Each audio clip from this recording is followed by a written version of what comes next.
Alors bonjour à tous et à toutes, bienvenue dans cette vidéo. Je vous propose ici de faire une petite révision par rapport au champ vectoriel et à l'intégration curviligne. Alors, on avait défini en cours ce que c'était qu'un champ vectoriel, et pour ça on avait pris l'exemple ici d'un champ de tournesol. Alors c'est quoi un champ? Un champ, c'est un ensemble de fleurs de tournesol. Et justement, la particularité, c'est que chaque fleur va être repérée grâce à des coordonnées x, y. Donc ça veut dire qu'en chaque position, je viens planter une fleur.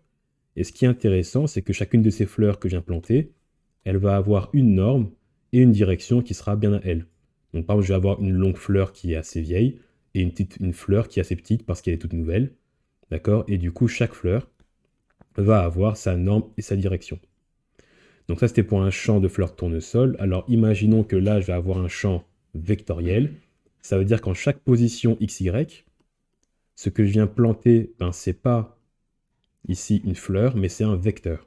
Et bien comme la fleur, hein, le vecteur il va avoir une norme et une direction. Et donc si je viens planter un vecteur en chaque position, j'obtiens bien un champ de vecteur, un champ vectoriel.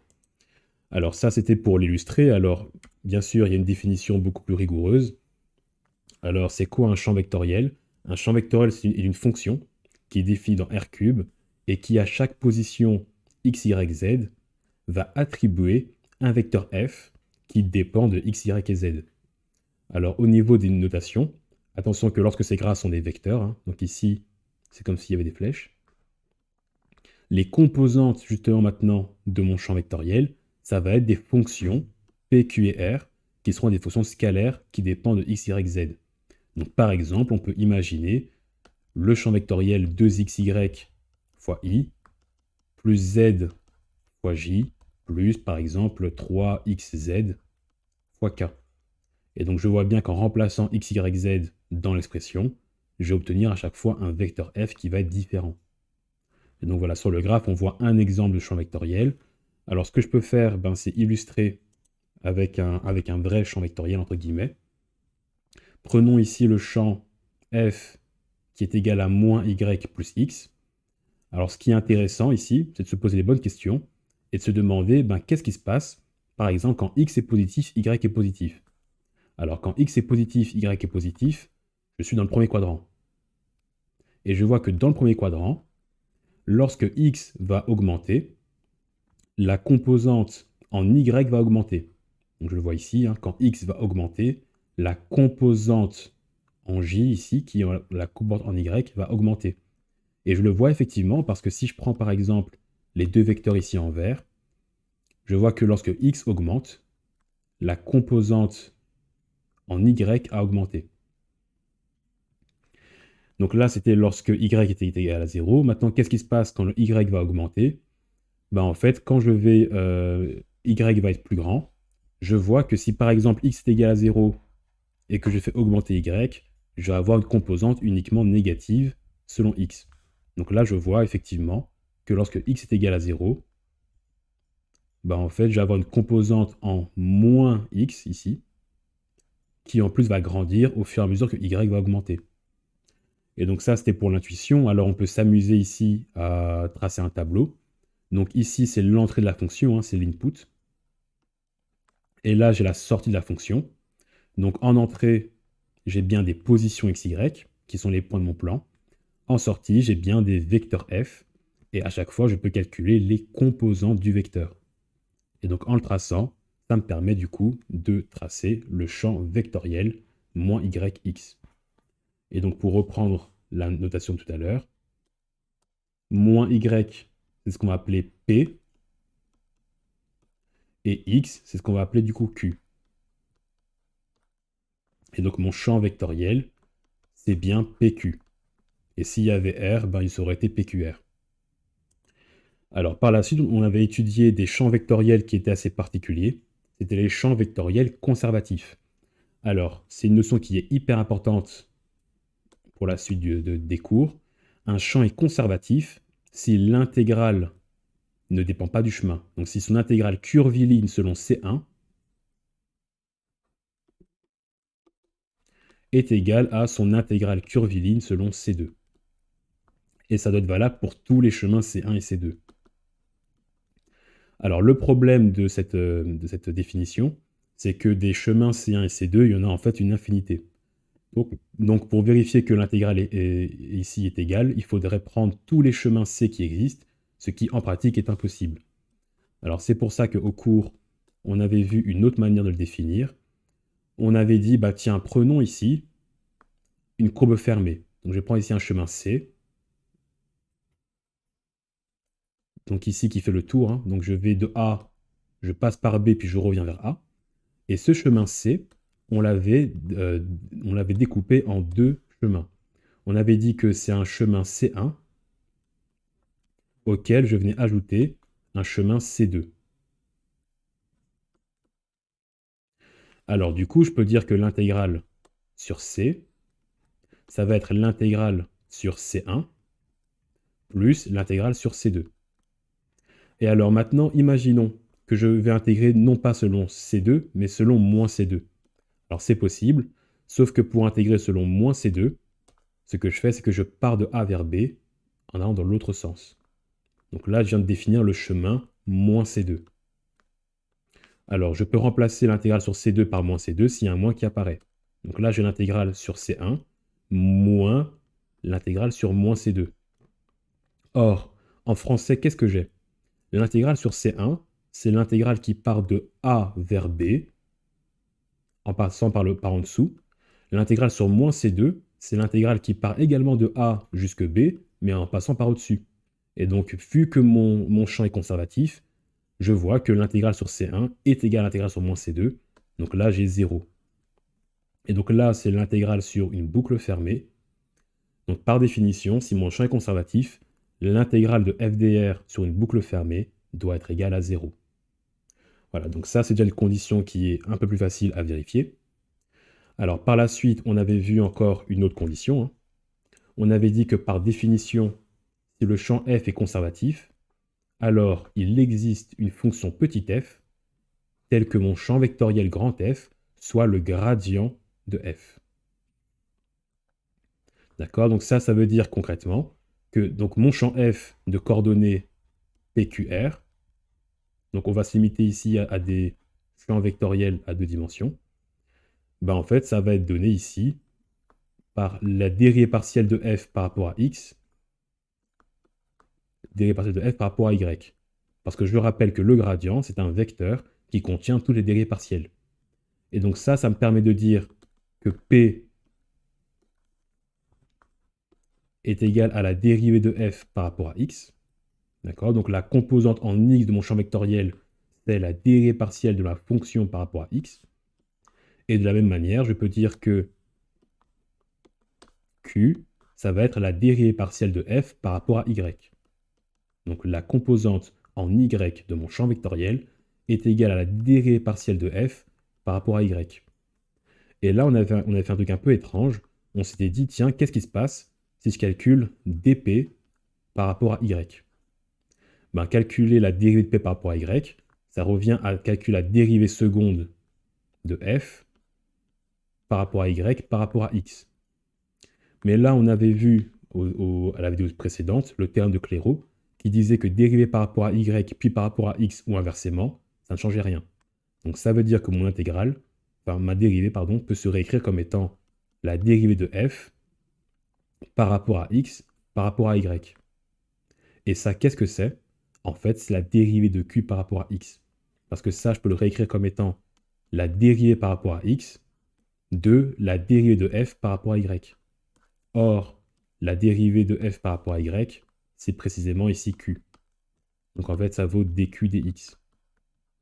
Et donc ça, c'était une condition qui était importante. Donc c'est la quatrième condition. Si mon champ vectoriel est conservatif, ça signifie que dp dy doit être égal à dq dx. D'accord? Avec p et q, les composantes de mon champ vectoriel. Alors, on a vu une toute dernière condition.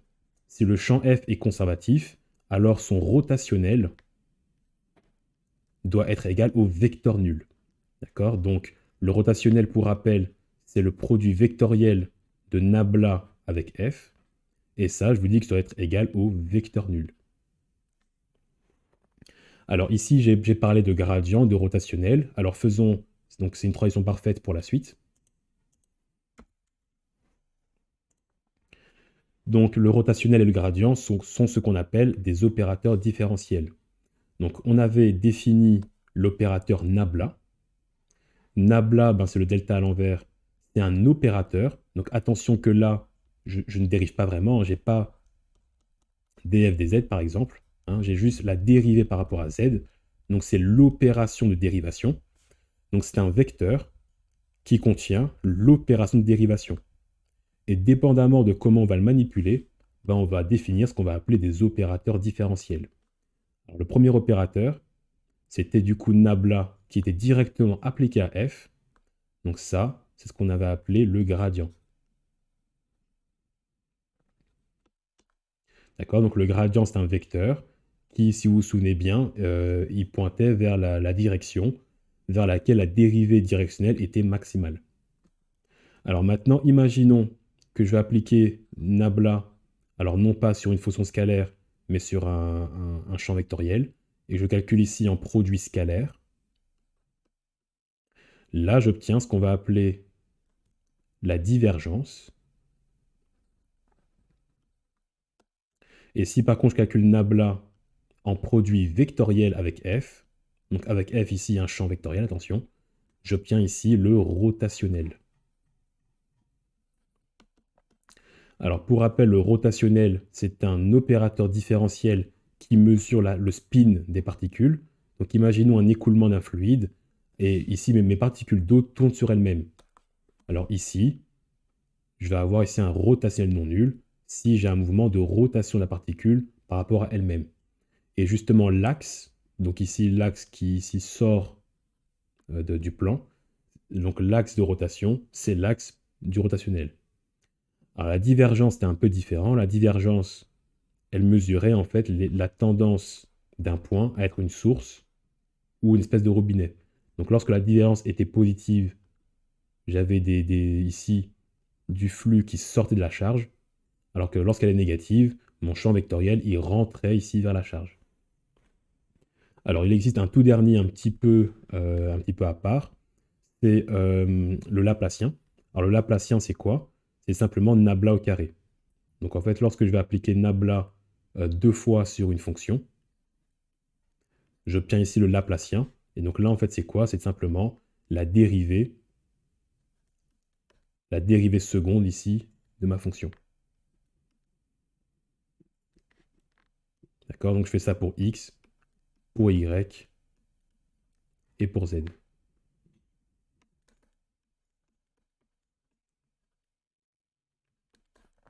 Voilà, donc celui-ci, on ne l'a pas vraiment utilisé en cours, hein, mais juste je le définis au cas où. Alors, maintenant qu'on a défini les opérateurs différentiels,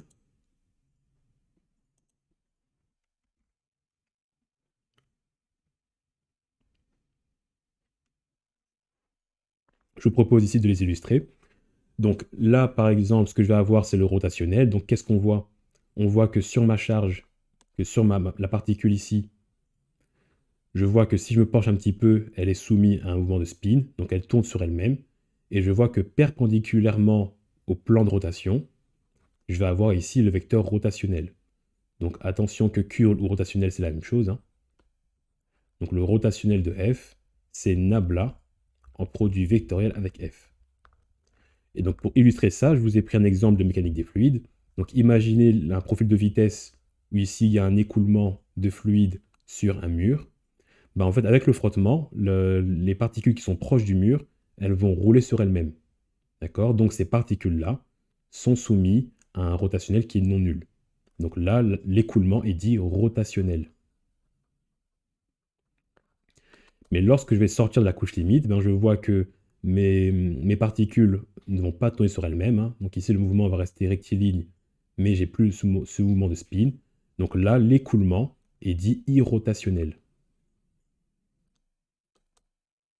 Donc ça veut dire que si je calcule le produit vectoriel entre nabla et f, je vais avoir le vecteur nul. D'accord? Alors que là, le produit vectoriel entre nabla et f est différent du vecteur nul. Alors pour la divergence, on peut s'amuser un petit peu à montrer quelques exemples.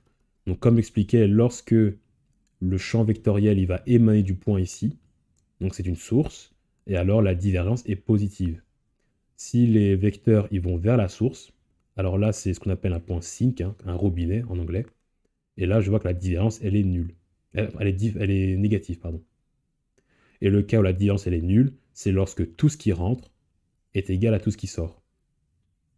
Donc attention à ne pas se faire avoir, hein, parce que si je prends ici le cas qui est tout en dessous, mon rotationnel il est non nul, hein, parce que je vois que mes forces du dessus vont pousser plus que celles du dessous, donc je vais avoir un moment net qui va être non nul. Par contre, je vois que la somme de ce qui est rentré est égale à la somme de ce qui est sorti. Donc là, j'ai bien un écoulement à divergence nulle. Donc par définition, lorsque la divergence est égale à 0, l'écoulement est dit incompressible.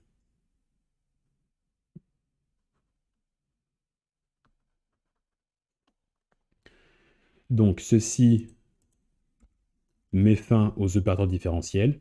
Alors maintenant, on va passer à l'intégration curviligne. Donc l'intégration curviligne, pour rappel, c'est comme l'intégrale simple, sauf que mon domaine d'intégration, c'est pas l'axe des x, c'est une courbe. La courbe qui est ici, on va la paramétriser. Alors c'est-à-dire quoi paramétriser? Ça veut dire que ma fonction, qui normalement dépend de xy, bah maintenant elle va dépendre d'un paramètre t. Donc ça veut dire que x va dépendre ici de t, et y va dépendre du même paramètre t. Donc avec un paramètre t, je vais venir coder, si vous voulez, la position en xy.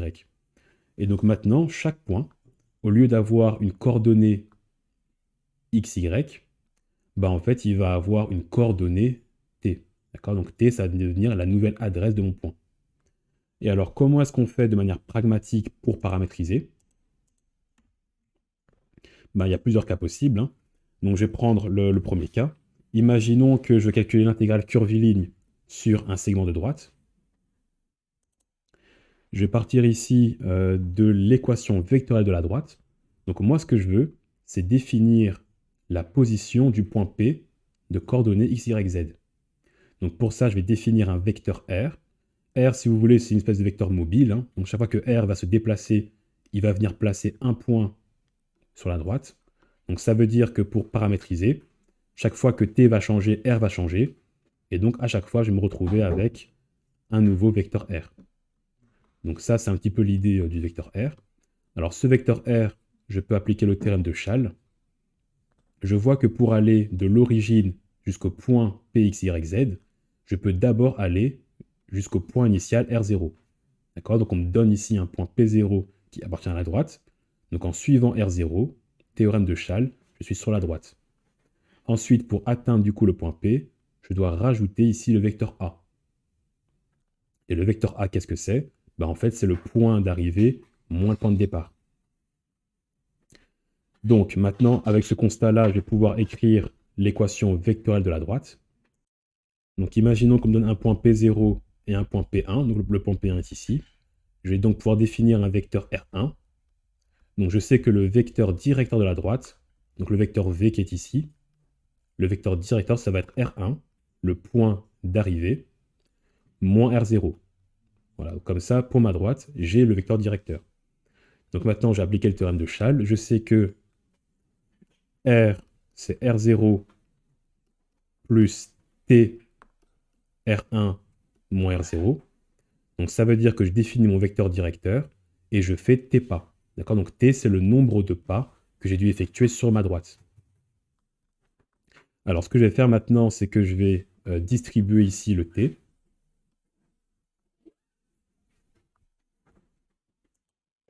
Et là, du coup, je tombe sur la paramétrisation ici de mon segment de droite. D'accord? Alors attention que R0 et R1 sont des vecteurs position. Donc R0, c'est bien un vecteur. Donc là, je vais avoir, imaginons que R0, c'est le point 1, 1. Donc là, je vais avoir, je prends un exemple hein, ici, 1 moins t fois le vecteur 1, 1. Et alors, on va dire que R1, c'est le point 2, 3, par exemple. Donc là, je vais avoir t 2, 3. Ce que je peux faire ensuite, c'est, donc à nouveau, là, c'est un exemple, hein, c'est multiplier ici les composantes. Donc là, je tombe sur 1 moins t, virgule 1 moins t, plus 2t, 3t.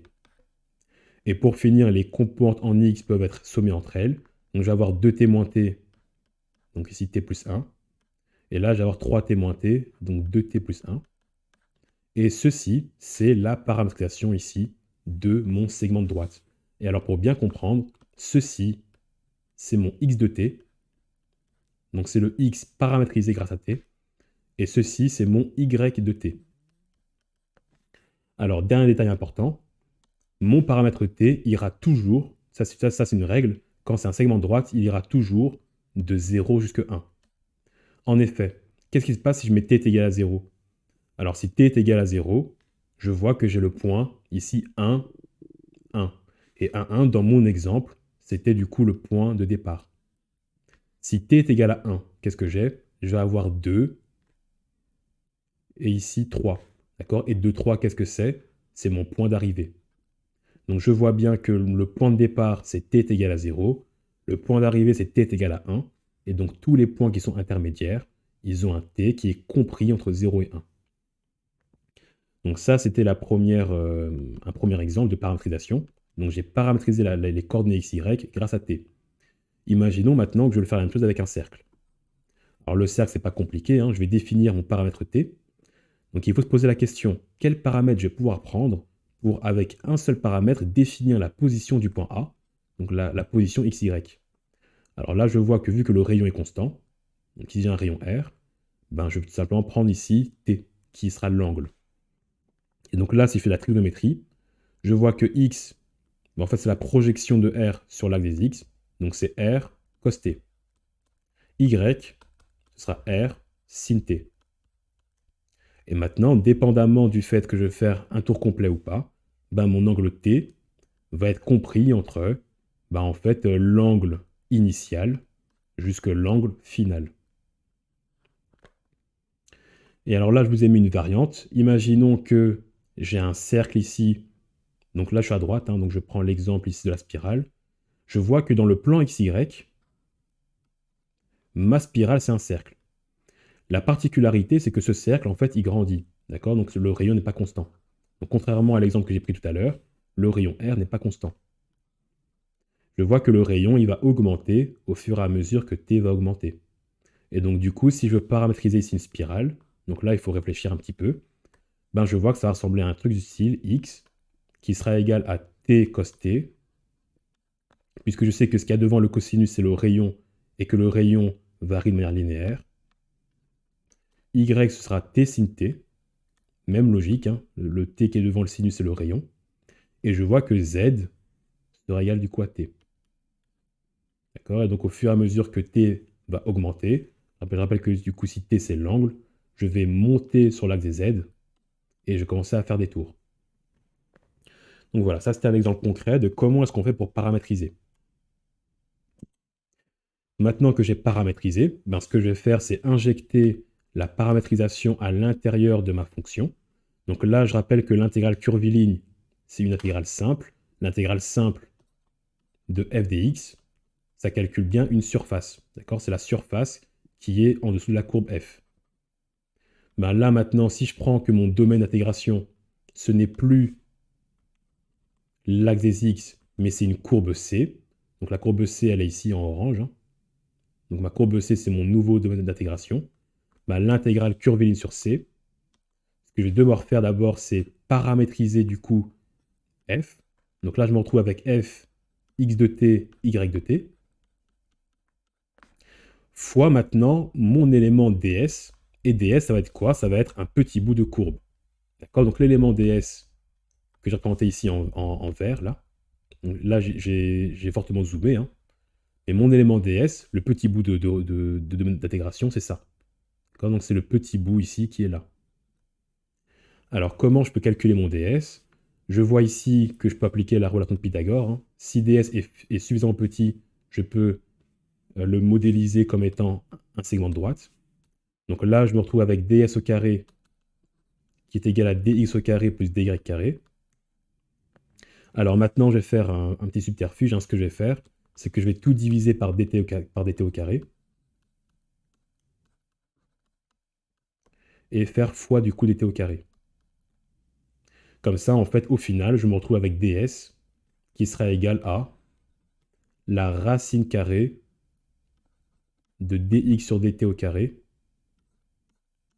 plus dy sur dt au carré, le tout fois dt.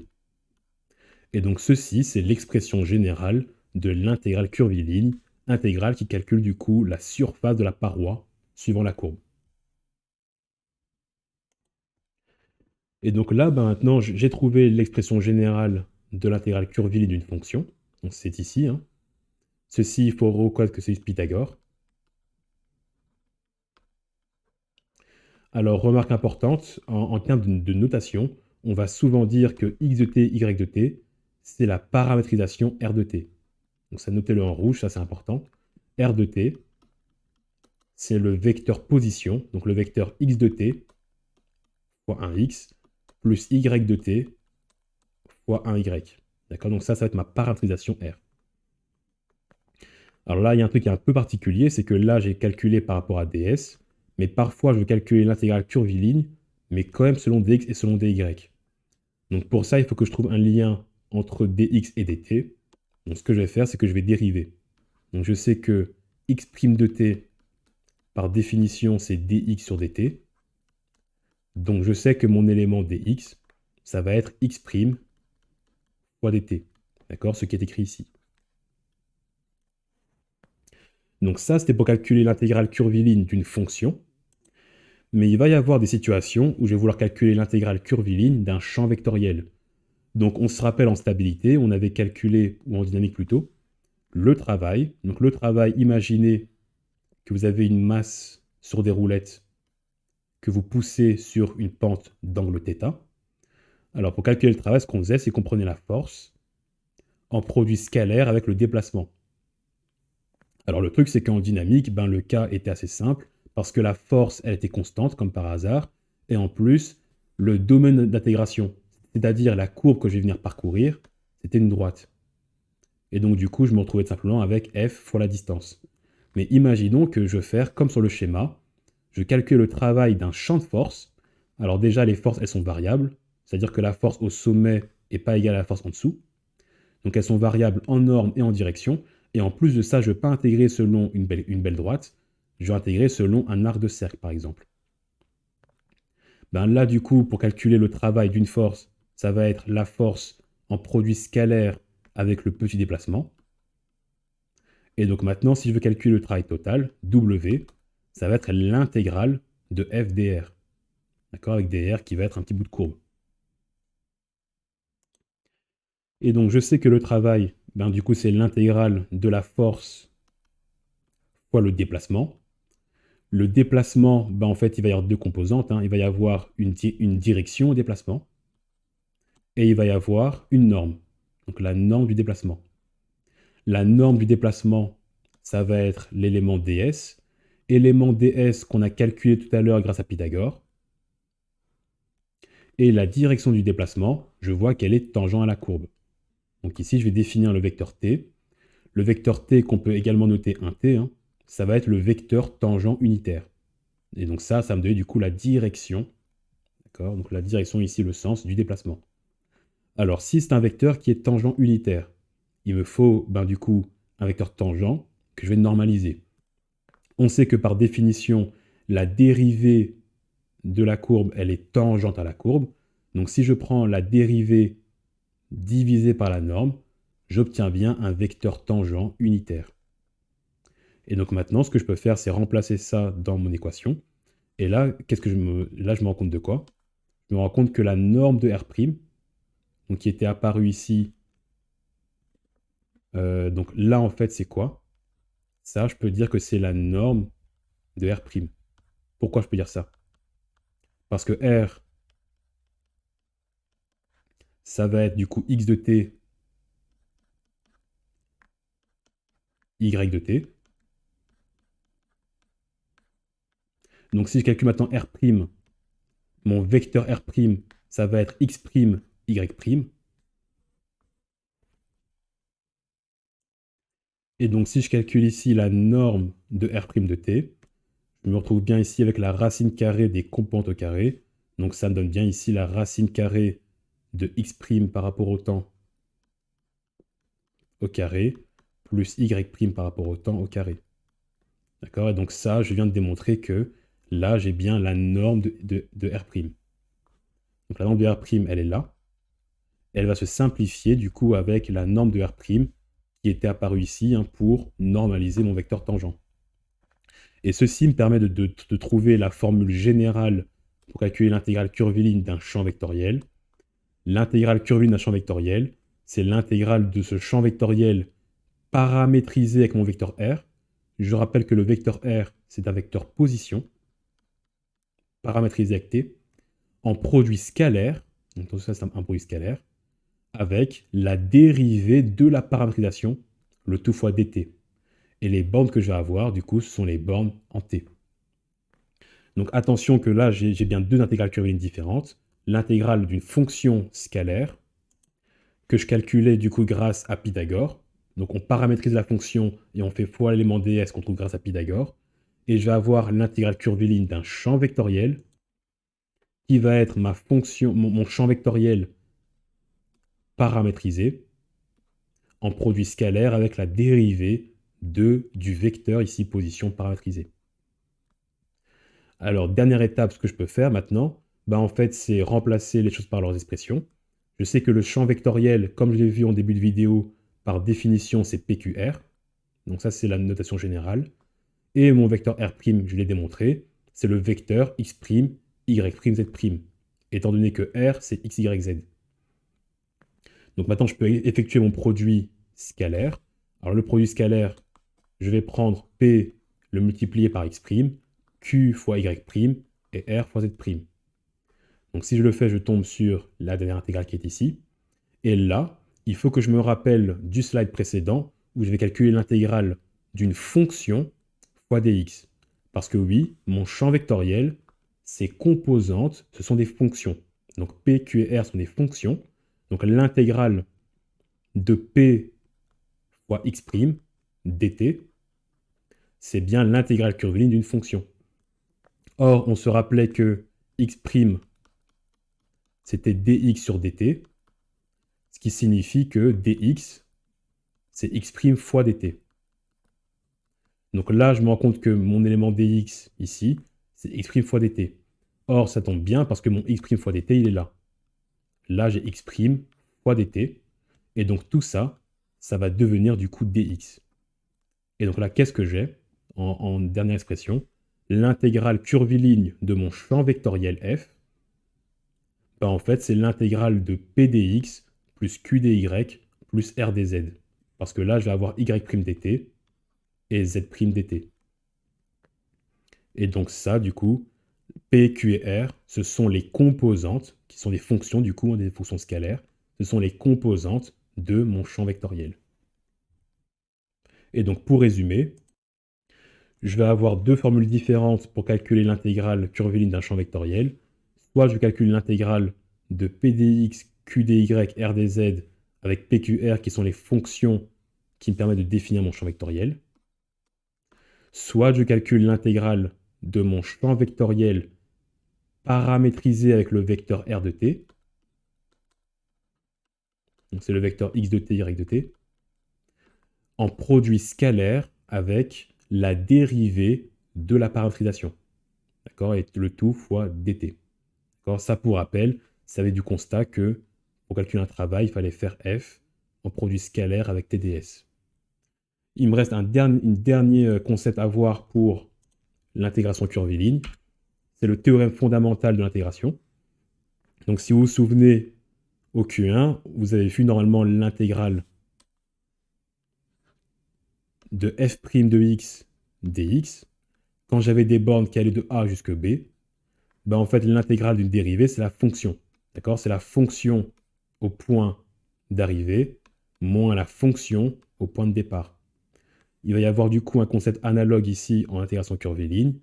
Quand je vais calculer l'intégrale d'un gradient, et je rappelle que le gradient, donc c'est nabla, c'est un vecteur qui contient les dérivées partielles. Donc nabla, c'est l'opérateur de dérivation. Donc là, nabla f, c'est bien un vecteur qui contient les dérivées partielles de f.